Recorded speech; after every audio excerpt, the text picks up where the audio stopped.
Shalom teman-teman semua. Shalom. Ternyata di sini lebih ngemimbar ya daripada di bawah ya. Kayak gede gitu gimana ya. Kayak lebih mimbar gitu. Lebih bikin deg-degan saudara. Oke. Seperti yang udah di poster di mana-mana disebar, tema yang saya dapat dari pengurus dari Kristo melalui Bella adalah ngaca dulu bos. Ya, pas pertama kali dikirim sama Bella, wah, ini temanya serem juga. Pas saya upload, udah jadi poster, saya upload di sosial media, ada juga yang bilang, wih temanya ngeri. Nggak ngerti kenapa ngeri. Mungkin kadang orang nulis ini di sosial medianya buat nyindir orang justru. Ya, ngaca dulu deh. Biasa gitu ya kita temuin di sosial media, di kehidupan kita, disuruh ngaca. Kenapa disuruh ngaca? Nah, kita hari ini mau belajar dari perspektif iman Kristen ya. Ngaca dulu deh, ngaca dulu bos. Ini gimana kalau dari perspektif kita sebagai anak muda orang Kristen. Ngaca yang kayak gimana? Ngaca dulu yang kayak gimana? Buat apa? Oke, saya mau nanya ke teman-teman semua. Kapan terakhir kali teman-teman ngejudge orang di sosmed? Kenapa di sosmed? Karena dari brief yang saya diberikan, ini kita mau masuk ke dalam dunia digital ya. Kita mau masuk ngaca dulu deh, ngaca dulu bosnya ini di dalam dunia digital. Kapan terakhir kali teman-teman ngejudge orang di sosmed? Nggak harus teman-teman komen, nggak harus teman-teman DM orangnya, tapi kapan? Tadi, oke. Kemarin, ya. Sering banget kita ngelakuin itu ya, ngejudge orang di sosmed. Yang paling gampang kita ngelihat kinerja beberapa oknum ya. Pemerintah kita aja udah bikin panas hati ya. Mungkin kita nggak ngetik, nggak komen, tapi keluar di hati kita, di pikiran kita, ngejudge mereka. Ya. Belum lagi kita ngelihat temen kita mungkin ada yang apa, kita ngejudge atau siapapun. Jadi hampir dari kita semua pernah ya jatuh di dalam hal ini, ngejudge orang di sosmed lagi. Saya harap sih teman-teman nggak yang tipe ngejudge masuk ke kolom komentar, pakai fake account, nggak ya, nggak sampai segitunya ya. Puji Tuhan sih.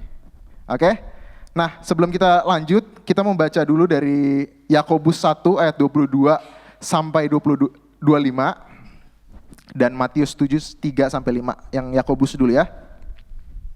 Kita mau baca dari Yakobus 1 ayat 22 sampai 25. Teman-teman boleh buka di Alkitabnya masing-masing.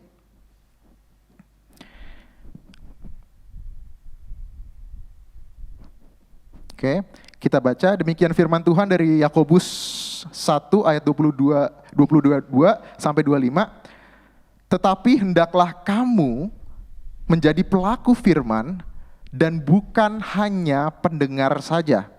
Sebab jika tidak demikian, kamu menipu diri sendiri.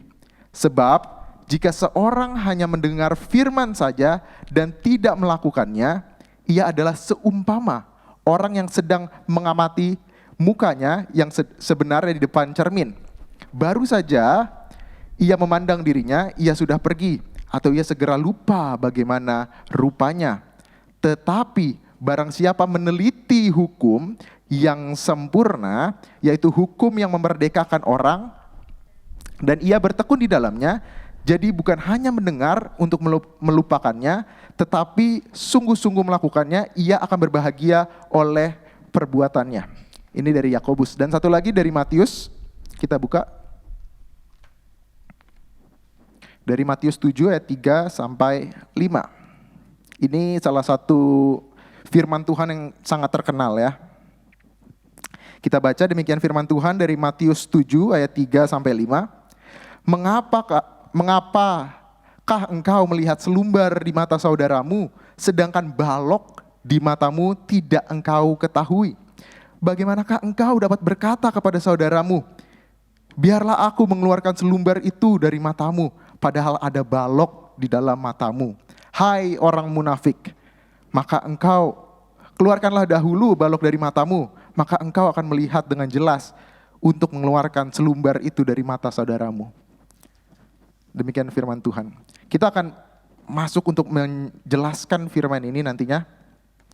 Tapi saya harap teman-teman udah setelah membaca firman ini, kita udah punya sedikit bayangan. Tadi di dalam Yakobus dijelaskan bahwa apakah kita membaca firman Tuhan itu, kita bercermin di sini, hanya membacanya dan melupakannya, dikatakan itu adalah orang munafik. Ya, apakah kita orang yang seperti itu, atau kita membacanya dan melakukannya? Itu yang Yakobus. Lalu yang Matius, itu tentang Tuhan Yesus bilang, kita sering ngelihat ada kotoran di mata orang yang kecil, padahal di mata kita ada balok yang begitu besar, kita nggak pandang di depan kita, kita malah fokus ke orang lain. Nanti kita akan bahas lebih lanjut. Nah, teman-teman, kita sekarang nih hidup di era ruang pengadilan digital. Maksudnya apa ruang pengadilan digital? Bangun tidur, kita seolah-olah udah pakai namanya jubah hakim. Ya, jubah hakim. Secara nggak sadar kita pakai jubah hakim.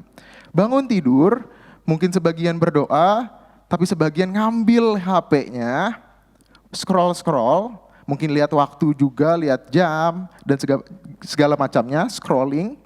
Dalam hitungan detik kita melihat begitu banyak konten dari teman-teman kita, dari orang-orang yang kita follow, begitu banyak konten. Di Instagram ada story, ada konten yang di-post ya, ada reels, begitu banyak.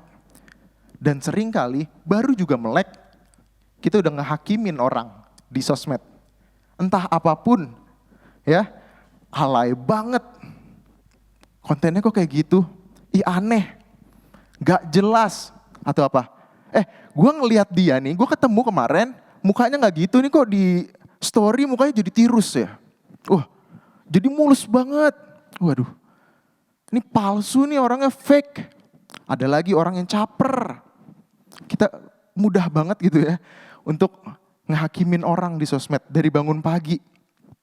Ya, kita bilang segala macam. Ada nggak kata-kata apa lagi sih teman-teman yang mungkin keluar dari hati kita? Atau teman-teman mungkin lihat di kolom komentar orang, biasanya ngejudge-nya tuh apa? Yang biasa. Begitu banyak. Kadang suka kan kita ngelihat konten, lebih seru lagi ngelihat komentarnya. Karena di dalam komentar itu orang ribut. Di situ ngata-ngatain lah, ngejudge lah. Ya, teman-teman tahu Reza Arab gak? Tahu ya? Dia pernah cerita, dia cuman ngepost di X, "Hai." Ada yang balas komentarnya, "Sok ganteng banget sih lu." Itu ada. Bayangin teman-teman. Kayak gitu ya.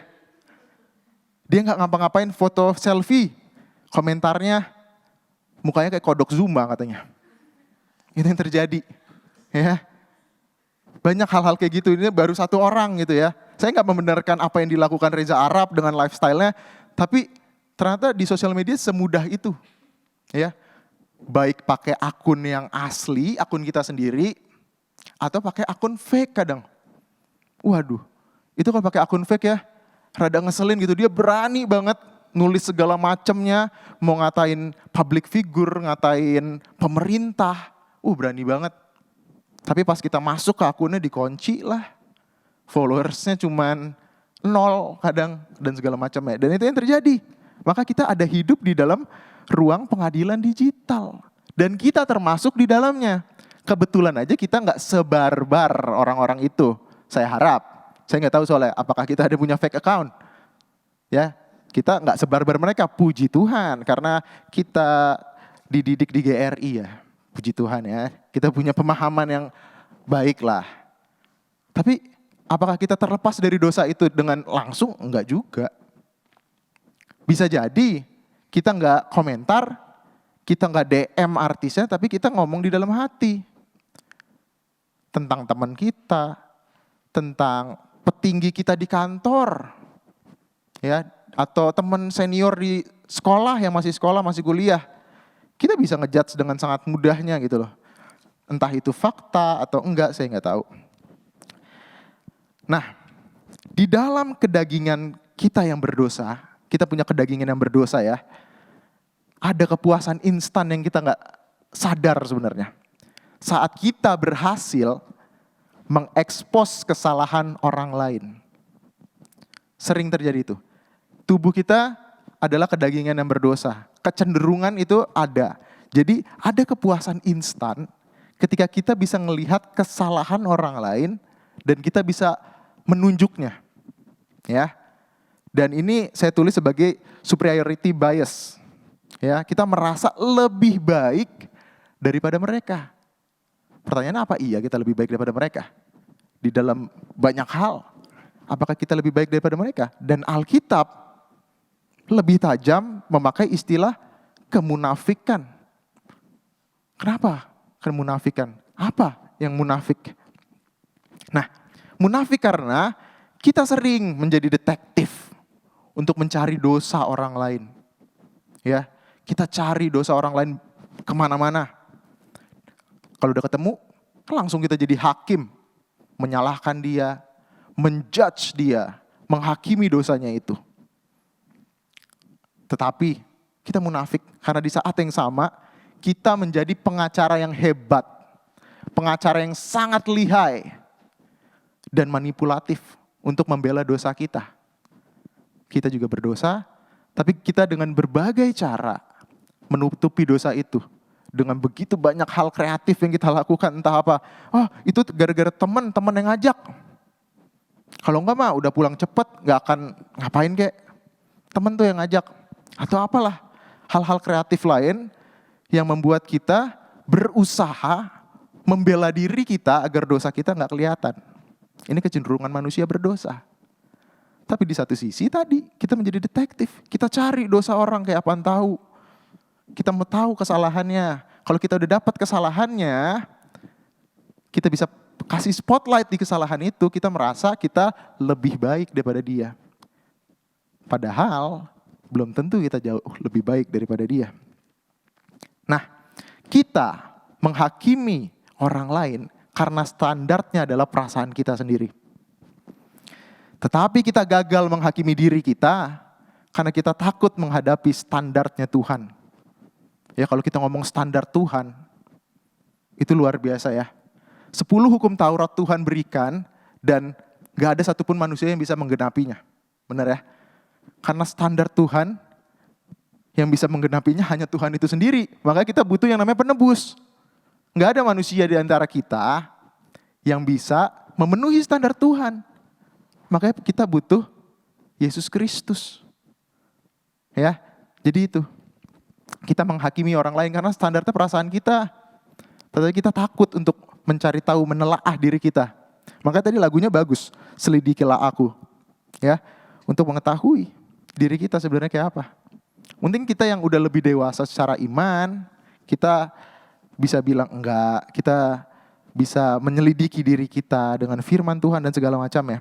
Kita akan lanjutkan lagi. Nah, teman-teman sadar gak? Saat kita menghakimi ya di sosial media kayak di dunia kayak menghakimi kesalahan orang lain, secara tidak sadar yang tadi kita menempatkan diri kita itu lebih baik. Yang tadi itu namanya superiority bias. Kita merasa seolah-olah diri kita itu lebih baik daripada mereka. Siapapun itu.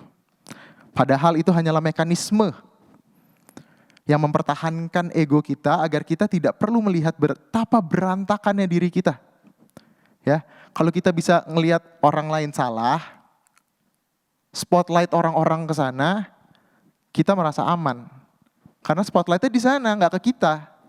Tapi gimana kalau ke kita nantinya? Nah, makanya kita perlu tema ini. Ngaca dulu bos. Ya, tema ini penting. Sebelum kita berani membedah bobrok orang lain melalui layar HP, konteksnya hari ini adalah digital, beranikan diri kita di depan cermin Tuhan, firman Tuhan, dan melihat betapa kotornya sebenarnya diri kita. Betapa kotornya tangan kita yang kita gunakan kalau kita komentar untuk menghujat orang lain. Di cermin itu kita melihat. Cermin itu adalah firman Tuhan. Tadi surat Yakobus sudah kasih lihat ya. Cerminnya adalah firman Tuhan. Makanya ngaca dulu bos. Ini tema yang diberikan Kita mau menunjukkan kepada titik ini. Maukah kita sebelum bertindak apapun bercermin? Sebelum bertindak apapun ngaca terhadap firman Tuhan untuk mengetahui sebenarnya apakah kita pantas untuk menjudge orang lain, menghakimi orang lain dengan keadaan kita seperti ini. Nah, teman-teman, di sini saya tulis window shopping. Banyak orang Kristen ya datang ke gereja, mendengar khotbah, ya, nonton YouTube khotbah pendeta A, B, C, melihat postingan-postingan ayat di Instagram, di TikTok, dimanapun. Tapi kayak window shopping. Kita melihat, oh bagus banget ini. Teologinya bagus, mantap, ngena, keren. Pendetanya, khotbahnya keren, bagus. Teologinya bagus, benar. Nggak sesat teologinya. Puji Tuhan, haleluya. Tapi apa? Setelah kita melihat itu, mau pendeta sebaik apapun, sebagus apapun, kalau kita pakai mindset window shopping, saat kita melihat, mendengarkan khotbah, kita meninggalkannya. Udah, bagus aja, puji Tuhan, haleluya. Dan kita pulang tidak membawanya, firman itu tidak kita kunyah, tidak kita makan, tidak kita proses di dalam hidup kita. Ini yang sering terjadi. Ya, kita anak muda, saya pun juga kayak gitu. Seringkali, oh khotbahnya bagus banget, teologinya, wah reform bagus banget, ngena banget, doktrinnya oke. Tapi apakah doktrin yang oke, teologi yang bagus, benar-benar bisa memproses kita menjadi lebih baik atau enggak? Atau kita hanya kayak window shopping aja. Datang ke gereja A yang teologinya bagus banget, pendetanya oke, tapi kita pulang, tidak terjadi perubahan apapun di dalam hidup kita. Dan ini banyak terjadi. Apalagi kita anak-anak muda. Di dalam sosial media yang sekarang, wah firman Tuhan bertebarannya kayak apaan tahu. Kita yang kebetulan, mungkin di gereja yang punya teologi lebih akademik gitu ya, kita bisa melihat, oh ini teologinya bagus, ini enggak, ini bagus, ini enggak. Tapi apakah yang bagus itu benar-benar merubah kita? Atau enggak? Ini yang terjadi, window shopping. Lalu, Yakobus tadi menegur ini. Kita udah baca ya tadi kalau masih ingat. Ia berkata bahwa orang yang hanya mendengar firman, tetapi tidak melakukannya, ia sedang menipu dirinya sendiri. Ya, dan ini ternyata udah terjadi bukan sekarang aja. Udah terjadi dari zaman Alkitab pun ditulis. Makanya ditegur sama Yakobus. Banyak orang mendengar firman, suka duduk mendengar firman, suka dikhotbahi, merasa khotbahnya itu ngena, bagus, tapi tidak melakukannya. Semua yang dikhotbahkan firman Tuhan ini tidak dilakukannya. Dan itu yang terjadi adalah kita menipu diri kita sendiri. Kita bilang khotbahnya bagus, kita membacanya, kita melihatnya, tapi apa? Tidak powerful di dalam hidup kita. Dan Yakobus bilang ini, kita sedang menipu diri kita sendiri. Nah, masalahnya bukan kita kurang informasi rohani. Kita nggak kekurangan informasi rohani sama sekali. Kita sering tahu terlalu banyak. Banyak hal kita tahu. Ya, mungkin kita hatam Alkitab, kita udah jadi orang Kristen dari kecil mungkin. Banyak pemahaman yang kita udah tahu, doktrin-doktrin yang kita udah tahu, doktrin Allah Tritunggal, keselamatan, doktrin gereja, dan segala macam yang kita tahu semua. Tetapi ternyata kita berubahnya sedikit. Kita cuma tahu secara kognitif, tapi tidak menjadi kehidupan kita. Nah, kita percaya kan, keselamatan itu hanyalah oleh anugerah. Ya, tadi saya udah bilang nggak berubah, nggak segala macam. Tapi kita percaya keselamatan itu hanya oleh anugerah, bukan oleh perbuatan. Ya, perbuatan kita tidak ditimbang sedikit pun dan tidak membuat kita meraih keselamatan sedikit pun, nggak ada. 0,001% pun perbuatan baik kita apapun tidak membuat kita selamat sama sekali. Semua karena anugerah, kita percaya ini semuanya. Tapi iman yang sejati tidak pernah berhenti pada pengetahuan di kepala. Ya, iman yang sejati selalu menghasilkan kehidupan yang berubah. Ini tanda-tanda juga orang yang diselamatkan. Ada perubahan di dalam hidupnya. Teman-teman tahu, ini dong, ada foto di depan ya, Johannes Calvin. Dia berkata seperti ini, hampir semua hikmat yang kita miliki terdiri dari dua bagian. Pengenalan akan Allah dan pengenalan akan diri sendiri. Ini kata Johannes Calvin. Semakin kita melihat siapa Allah itu, semakin kita menyadari betapa rusaknya diri kita. Ya. Dan disinilah fungsi firman itu sebagai cermin. Tadi kata Johannes Calvin, kita harus mengenal Allah, baru juga mengenal diri kita. Kita tahu siapa Allah, kita kenal diri kita. Firman bukan sekadar memberi kita informasi rohani, bukan sekadar memberikan kita pengetahuan, tetapi memperlihatkan kondisi hati kita yang sebenarnya. Ini firman. Ini cermin yang kita harus lihat. Untuk memperlihatkan hati kita yang sebenarnya kayak apa. Ya, maka dengan itu kita harus mengerti, kita tidak akan pernah tahu seberapa kotor wajah kita sampai kita melihat betapa kudusnya Allah. Semakin kita melihat Allah itu kudus, Allah itu mulia, kita melihat betapa kotornya kita. Betapa kita memerlukan Tuhan. Ya, kalau misalnya nih, kita kayak gini merasa bersih-bersih aja. Tapi suatu ketika kita disuruh masuk ke ruangan yang steril, ternyata kita nggak bersih. Kita baru tahu karena kita masuk ke ruangan yang steril. Nah, kalau kita melihat Allah yang kudus, lah kita baru tahu ternyata kita seberdosa itu. Kita seperlu Tuhan itu. Kita seperlu juru selamat itu. Ya. Itu penjelasan dari yang Yakobus tadi tentang firman sebagai cermin. Lalu tadi kita juga membaca dari surat Matius. Ya. Di sini Tuhan Yesus tuh pakai metode yang rada sarkas sebenarnya. Ya. Dan menunjukkan apa yang sering terjadi ketika manusia menolak cermin itu. Apa yang terjadi ketika manusia menolak cermin itu? Orang mencoba mengeluarkan debu kecil di matanya, dari mata temannya, tetapi di matanya sendiri ada balok yang begitu besar, yang menancap. Ya, mungkin dari sini kayak kita nggak kelihatan Jonah di ujung sana, tapi saya pointing, Jonah tuh ngapain tuh?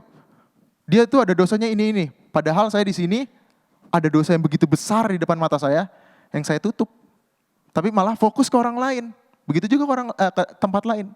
Kita fokus ngomongin dosa orang di sosmed. Ya, kita judge mereka kayak apaan tahu. Tapi kita nggak mau melihat apakah kita sebenar-benarnya jauh lebih baik daripada mereka.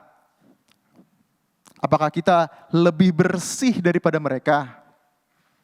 Di sinilah pentingnya ngaca dulu bos itu. Untuk mengetahui sebelum kita bertindak apapun. Enggak hanya di sosmed, tetapi di dunia ini. Dan saya ngerti, ini bukan sesuatu yang mudah. Kita sebagai orang muda sering lupa. Karena kita ada mungkin semangat-semangat yang menggebu-gebu.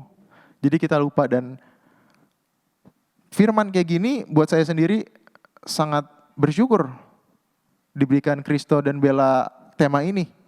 Karena pertama-tama saya dikotbahi sendiri sama yang saya persiapkan, gitu loh. Saya dikotbahi sendiri, saya ditegur sendiri dengan firman Tuhan ini. Hari, udah belum ngaca? Sebelum memperlakukan orang lain, sebelum ngomong apapun kepada orang lain, sebelum menjudge orang di sosmed, pagi-pagi itu buka HP, apa kita benar-benar terus-terusan pakai jubah hakim itu untuk ngejudge orang sana sini? Ya, absurd, sangat. Tapi itulah kita, itulah kenyataan manusia. Manusia yang memiliki kecenderungan untuk berdosa. Nah, kita sangat cepat melihat kesalahan orang lain, tetapi sangat melambat untuk melihat dosa kita ya. Tadi kita udah lihat ya.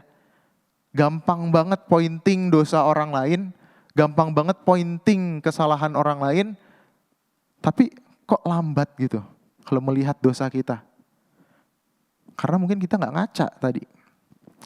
Kita sangat teliti untuk menganalisa dosa orang lain, kenapanya, penyebabnya apa, dan segala macamnya, tetapi kreatif membela dosa kita sendiri. Why? Ya, di sini saya tulis self-righteousness. Kita ada kecenderungan untuk ingin di posisi yang benar. Kita pengen lebih benar daripada orang lain. Kita nggak pengen jatuh di dalam dosa kayak orang lain. Bagus sih kalau nggak pengen jatuh di dalam dosa orang lain. Tapi kita sering memosisikan orang lain yang berdosa dan kita lebih baik daripada mereka. Apa iya kayak gitu? Keinginan hati yang berdosa untuk merasa benar salah satunya adalah membuat orang lain lebih salah. Untuk mereka terlihat lebih salah. Nah, di sini Matius tadi yang kita baca. Yesus tidak berkata melarang kita untuk melihat dosa orang lain dan peduli terhadap dosa orang lain. Ya, bukan berarti saya ngomong ini semua, kita bilang, oh ya udah biarin aja dia berdosa dengan dosanya. Kita ngaca terus aja, kita urusin diri kita terus. Enggak kayak gitu juga. Yang Tuhan Yesus tegur adalah hati kita yang cepat fast respon untuk menghakimi orang lain, tapi lambat untuk mengoreksi diri kita. Ini Tuhan Yesus tegur. Bukan berarti kita tidak peduli sama orang lain yang berdosa. Tetapi adalah sikap hati kita yang fokusnya ke dosa orang lain tapi tidak mau melihat dosa kita sendiri. Kita gak mau ngaca terhadap diri kita sendiri. Makanya ada tema ini. Yesus berkata tadi, keluarkan dahulu balok di mata kita yang begitu besar. Baru apa? Baru kita bisa melihat dosa orang lain secara lebih jernih. Dan apa? Dan menolong. Di sini Tuhan Yesus tulisnya menolong. Tuhan Yesus nggak pernah bilang ngejudge. Kalau kita melihat dosa teman kita lihat dosa atasan kita, dimanapun, Tuhan Yesus nggak pernah bilang untuk ngejudge. Tuhan Yesus nggak pernah bilang untuk menghakimi mereka. Tapi yang Tuhan Yesus bilang, menolong. Saat kita udah mengeluarkan balok di mata kita juga ya, kita disuruh menolong. Karena Alkitab sendiri ngomong kan, penghakiman adalah haknya Tuhan. Kita gak punya hak sama sekali untuk menghakimi sebenarnya. Untuk menghakimi siapapun. Nah, pada akhirnya Alkitab terus mengingatkan kita. Siapa kita di dalam Yesus Kristus? Kita baca bersama-sama dari 1 Korintus 6 ayat 19-20. 3, 2, 1. Tidakkah kamu tahu bahwa tubuhmu adalah bait Roh Kudus, kamu telah dibeli dengan harga yang mahal, karena itu muliakanlah Allah dengan tubuhmu. Ya. Ini adalah statement of ownership. Ayat ini adalah statement of ownership. Statement yang menjelaskan bahwa kita bukan milik kita lagi setelah kita percaya kepada Yesus. Kita sepenuhnya adalah milik Kristus. Nggak ada milik kita lagi. Kita bukan master di dalam hidup kita lagi. Kita sepenuhnya milik Kristus. Tubuh kita udah jadi bait Allah, bait Roh Kudus. Kita udah dibeli. Kita udah merayakan Jumat Agung minggu lalu dan Paskah. Kita udah mengerti betapa Tuhan Yesus itu datang ke dunia, menebus kita di atas kayu salib dengan harga yang begitu mahal, bukan mahal lagi tapi nggak ada yang bisa membayarnya sama sekali. Ya. Dan kita dibeli oleh Tuhan Yesus. Ini yang seringkali kita lupa ya. Saya juga lupa gitu loh sebagai manusia. Seringkali masih merasa kita take control di dalam hidup ini. Kita master di dalam hidup ini. Kehendak saya yang harus saya jalanin. Padahal enggak kayak gitu. Tuhan sudah membeli hidup kita sepenuhnya. Milik Dia seutuhnya. Dan dikatakan muliakanlah Allah dengan tubuhmu. Nah, kalau dibilangkan muliakanlah Allah dengan tubuhmu, konsekuensi logisnya adalah cara kita berbicara, cara kita bertindak, bahkan cara kita merespon orang lain di sosial media itu, semuanya berada di dalam bawah otoritas Tuhan. Bukan di bawah otoritas saya, tidak di bawah otoritas kita. Semuanya di dalam bawah otoritasnya Tuhan. Ya, ini konsekuensi logis. Kalau tadi kita bilang, ya aku telah dibeli oleh darah Kristus yang mahal. Aku milik Kristus. Aku adalah kepunyaan Kristus. Kalau percaya itu dengan benar, berarti kita harus percaya ini juga. Cara kita bicara, cara kita bertindak, cara kita merespon di media sosial, berarti harusnya ada di bawah otoritas Kristus. Di bawah otoritas Allah yang memiliki hidup kita sepenuhnya. Nah, mulut kita bukan punya kita lagi. Jempol kita bukan punya kita lagi. Hidup kita adalah milik Tuhan yang menebus hidup kita. Ini konsekuensi logisnya. Kalau kita percaya kepada Tuhan Yesus Kristus. Oke? Nah, langkah praktisnya gimana buat ngacak dulu bos itu? Kita udah bahas teorinya tadi. Dari surat Yakobus yang bilang bahwa cerminnya itu adalah firman Tuhan. Kata Yohanes Calvin bahwa kita mengenal Allah dan mengenal diri kita. Mengenal Allah dari firman Tuhan, makanya kata Yakobus. Kita membaca firman Tuhan dengan benar. Apakah kita hanya window shopping, mendengar khotbah-khotbah, bilang bagus, puji Tuhan, haleluya, dan melupakannya, atau kita benar-benar mencernanya, membawa pulang, menerapkan, menaruh di loh hati kita, atau enggak. Lalu Matius, Tuhan Yesus sudah bilang, janganlah kau menunjuk kotoran di tempat lain, di orang lain, tapi di matamu ada balok yang begitu besar, dan itu enggak dilihat, enggak ngaca kau. Ngaca dulu bos katanya. Mungkin Tuhan Yesus kalau pakai bahasa itu juga sama kali ya. Ngaca dulu bos. Gitu. Ngaca dulu har. Gitu.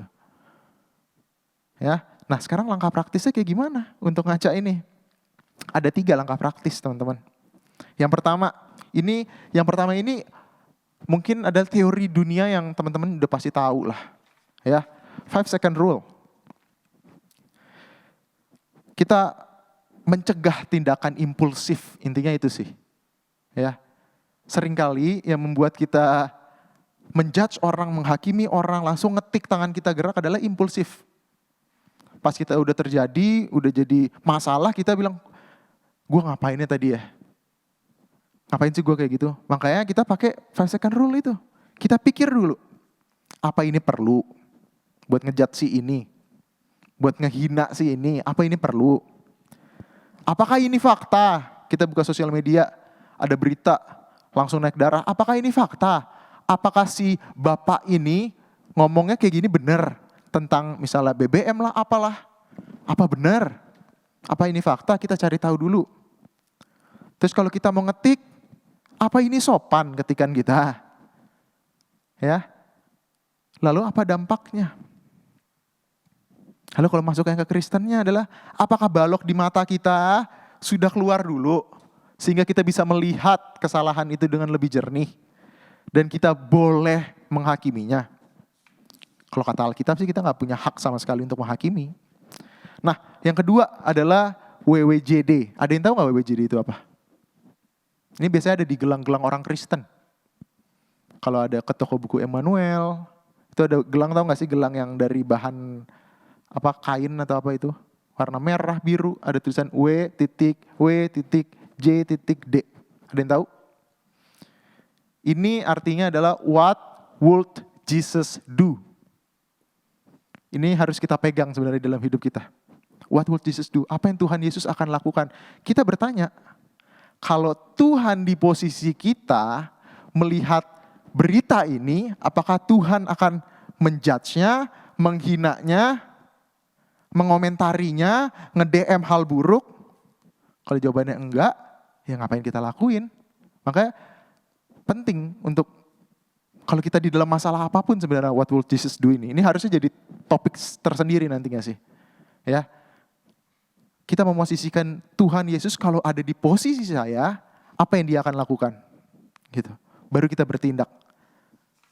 Dan tentu gimana kita mengenal Tuhan Yesus kita tidak bercermin sama firman Tuhan lagi-lagi. Lalu kepemilikan yang tadi, ya. Ingat kita adalah milik Kristus. Gunakan tubuh kita untuk membangun, bukan untuk meruntuhkan. Ya, dan lagi-lagi menghakimi, menjudge itu ujung-ujungnya adalah meruntuhkan, menghancurkan orang lain, tidak membangun sama sekali. Di persekutuan Ekumene beberapa minggu lalu saya membawa konsep namanya adalah meja makan yang terbuka. Di situ, meja makan yang terbuka. Gereja menjadi meja makan yang terbuka, termasuk hidup kita. Maksudnya apa? Kalau kita mau menolong orang lain, ya, maukah kita menjadi meja makan yang terbuka dan mempersilahkan orang itu datang untuk duduk di sebelah kita? Atau belum apa-apa kita ngelihat ada orang di situ kotor, bau, lusuh, pakaiannya jelek, kita langsung ngejudge. Pertanyaannya, apakah kita bisa membebaskan dia dari dosanya, kesalahannya, atau dia langsung kabur? Langsung kabur, teman-teman. Makanya konsep meja makan yang terbuka adalah kita mempersilahkan orang untuk duduk di sebelah kita, menjadi sahabatnya, ya. Dan di saat kita menjadi sahabatnya, kita baru bisa membersihkannya, menolongnya, melepaskan kotoran-kotoran di dalam hidupnya, membawa dia kepada Tuhan Yesus Kristus untuk disucikan. Tapi kalau kita hanya menghakimi, menjudge, orang udah kabur duluan. Orang melihat kekristenan menjadi sesuatu yang menyeramkan.